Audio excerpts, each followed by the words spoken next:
നമസ്തേ.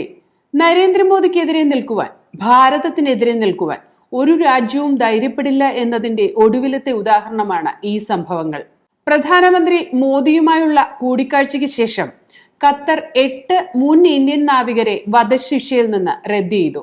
അൽ Dahra എന്ന കമ്പനിയിലെ ജീവനക്കാരായിരുന്നു ഇവർ. ചാരപ്രവർത്തനം നടത്തി എന്നതാണ് ഖത്തർ ഇവർക്ക് മേൽ ചുമത്തിയ കുറ്റം.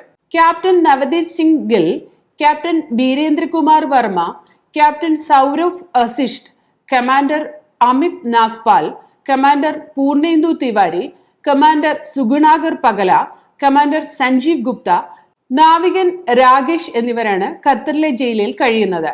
ഇതിൽ രാകേഷ് മലയാളിയാണ്, തിരുവനന്തപുരം സ്വദേശിയാണ് എന്നാണ് റിപ്പോർട്ട്. കസ്റ്റഡിയിലെടുത്ത മുൻ ഉദ്യോഗസ്ഥരിൽ ഒരാളുടെ സഹോദരി മീതു ഭാർഗവ തന്റെ സഹോദരനെ തിരികെ കൊണ്ടുവരാൻ സർക്കാരിൽ നിന്ന് സഹായം അഭ്യർത്ഥിച്ച് എത്തിയിരുന്നു. പ്രധാനമന്ത്രി നരേന്ദ്രമോദിയോടാണ് ഇവർ അഭ്യർത്ഥന നടത്തിയത്. വധശിക്ഷയ്ക്ക് വിധിച്ച സൈനികരിൽ മലയാളിയായ ഗോപൻ രാകേഷ് കുമാറും ഉണ്ടായിരുന്നു. ഒരു മലയാള മാധ്യമങ്ങളും ഇവർക്ക് വേണ്ടി അന്തിച്ചർച്ച നടത്തിയില്ല. നമ്മുടെ പ്രിയപ്പെട്ട CM അപലപിച്ചില്ല. എന്താണ് കാരണം? ഖത്തർ. കാര്യമില്ല. നമ്മുടെ സൈനികനായ വർദ്ധമാൻ അഭിനന്ദനെ 24 മണിക്കൂറിനകം തിരികെ അവന്റെ വീട്ടിലെത്തിച്ച പ്രധാനമന്ത്രിക്ക് ഇത് വെറും പൂ പറിക്കുന്ന ലാഘവമേ ഉണ്ടായിരുന്നുള്ളൂ.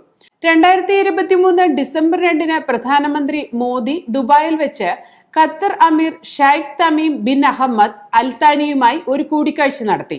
പറയേണ്ട കാര്യങ്ങൾ വ്യക്തമായി പറഞ്ഞ് ധരിപ്പിച്ചതുകൊണ്ടാകാം.